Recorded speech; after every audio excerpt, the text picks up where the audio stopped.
Hello everyone, and welcome to the Fishhead Creations podcast, where I pull out one of my interesting knitting projects every time and talk you through the details. Today, we finally have another project where I came up with a pattern myself. And, first things first, the baby needs a name. I'm calling it my Zigzag pullover because obvious reasons, but I kind of want a more fancy name for it, so suggestions are welcome. They certainly are.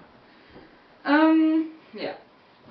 As you can see, this is a pretty basic, all-over color work, raglan pullover.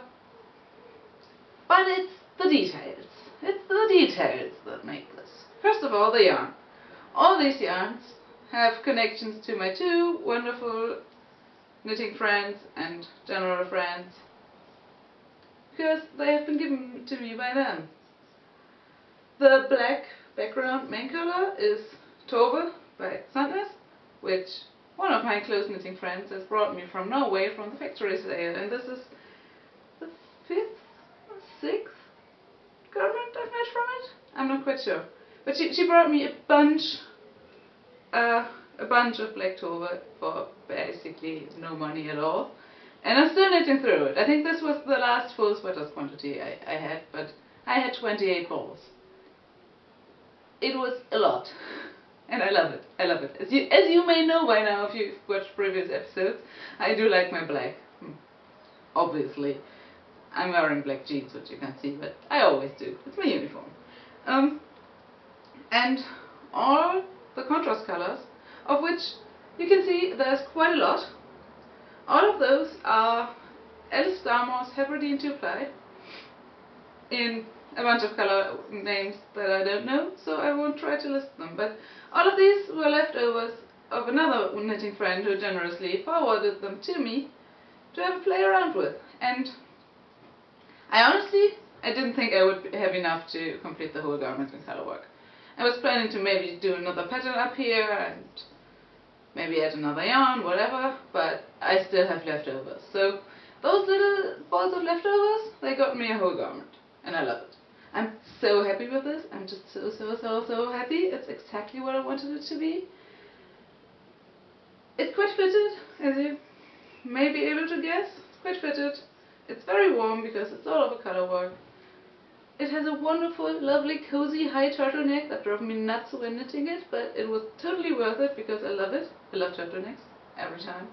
I always run cold on my neck, as you may guess from the fact that even though we are in late May and spring has certainly arrived, I'm still wearing a very warm wool shawl. So yeah, construction-wise, I knit it from the bottom up, as I always do. It has a bit of waist shaping, not too extreme, but it is there.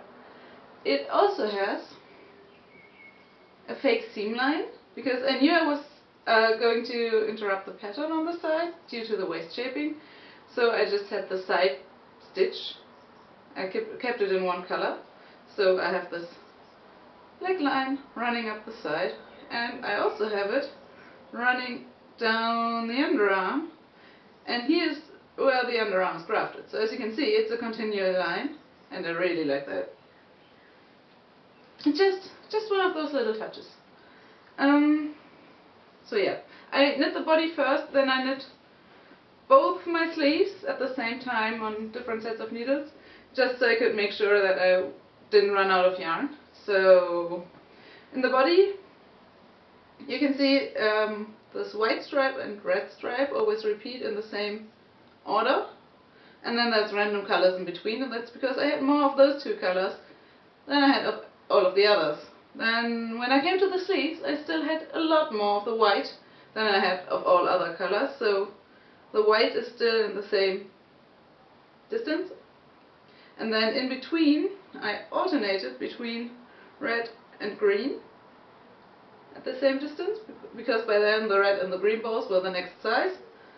And then there's random colors in between. So body and sleeves don't match, but both sleeves do match. So they are completely the same order of colors, which I'm quite happy. When I knit the sleeves, there were two colors. I think it's this dark green and this purple.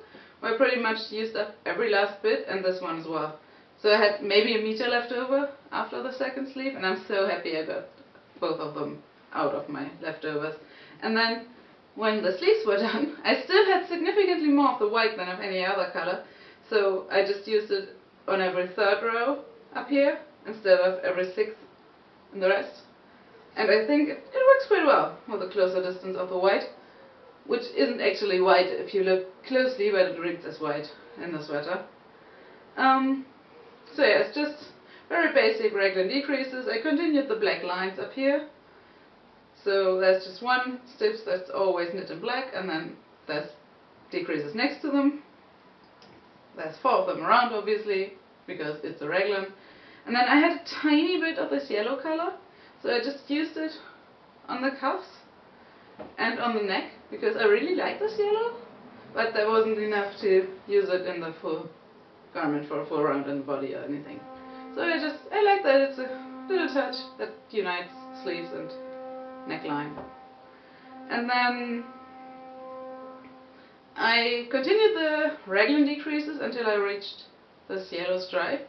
And then I continued to knit in the round and do short rows without continuing the raglan decreases, because I find that if you do the short rows to raise the neck while continuing the raglan decreases, as I did for Osterkofte and Medaillekoften, and also for my Rapunzel's window raglan, which I designed myself, you get a square neckline or a rectangular neckline, and it can make the ribbing stick out in a weird angle, I think.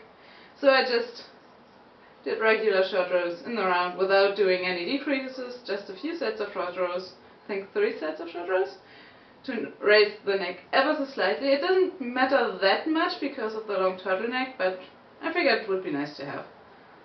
And yeah, this little bit more of black fabric, because before starting the ribbing, I don't think it stands out at all. In hindsight, I could just have done the short rows in ribbing. I think that would have been even nicer, but it's okay as it is. And then yeah, I continued to knit up in 1x1 ribbing, which is my favorite, which is the neatest in my opinion. It puts in nicely. And you can see it's raised slightly at the back, but not too much.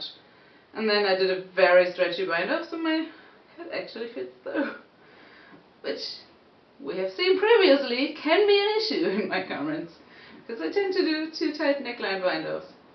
That's one of the reasons why I do not like knitting top down, among other reasons. My cast-ons are so much neater than my bind offs, so I prefer to have just a short neckline bind off, which is usually covered by a shawl anyway, instead of having the cuffs and the body being the bind off edge and only the little bit of a neckline being my neat cast on. It just works better for me than it does top down. And yeah, I also did quite a bit of ribbing at the cuffs and the bottom hem.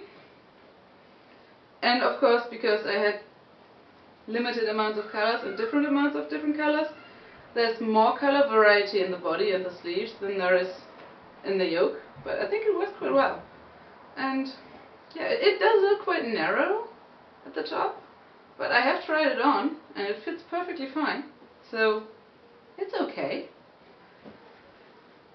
I do not have any idea what my gauge is. I knit this on 2.75 millimeters for all the ribbing and 3.25 millimeters for the color work, which usually a 3 to 3.25 millimeter needle gives me a 24 to 26 stitch gauge, roughly. My gauge is not very exact and swatches lie, so I only guesstimate this, and a roughly 24 to 26 stitch gauge means I calculated it for a 25 stitch gauge.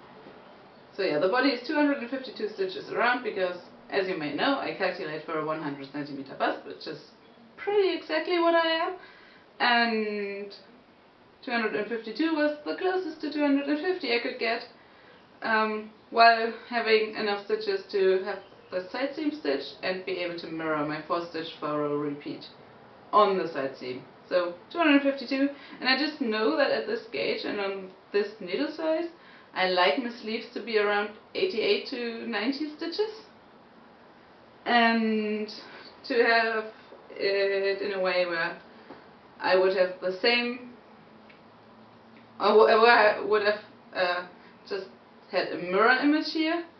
I would have had to use either 86 or 92 stitches. Something I didn't want, I didn't achieve, but I went with 88, which meant I just had 2 more stitches than would be necessary for the sleeves to have them at the same point as the body, and those 2 extra stitches I just used as my regular lines. Doesn't make any sense, does it? Whatever. It worked out so that I could mirror my pattern on both sides of my regular lines at all 4 points. So it was an 88 stitch sleeve at the top. I cast on 60, then went up to 62 to start the color work, and then just increased in pattern, also mirrored on this seam line, which is also knit in black just all the time. And what else is there to say? I think that's all about the construction. Isn't there a million ends? No, there isn't. I think I had about 10 ends to weave in, so just the normal amount, because I wet spliced all my ends together. So there are some stitches along the seam and also on the underarm that are slightly off in color. Here's one, I don't know if you can see it, but there's one in the green that's slightly red. That's because I felted the ends together whenever I changed the color. Otherwise I would have had 2 ends to weave in every 4 rows. One, that would be incredibly annoying, and 2, it would be incredibly bulky and just wouldn't sit well. And especially in the sleeves, I think it would have created just a very stiff line up here. I didn't want that, I couldn't be bothered. I felted the ends together so there weren't any extra ends to weave in as compared to just using one contrast color. And yeah, I don't think there's anything more to say. I'm really looking forward to wearing this. I think it will just be a warm, cozy, nice hug from a friend, because there's so much memories of friends knitted into all these yarns. And yeah, I'm really quite happy with it. I need to take decent pictures of myself wearing it. Yeah, but until then, here's one final overall look.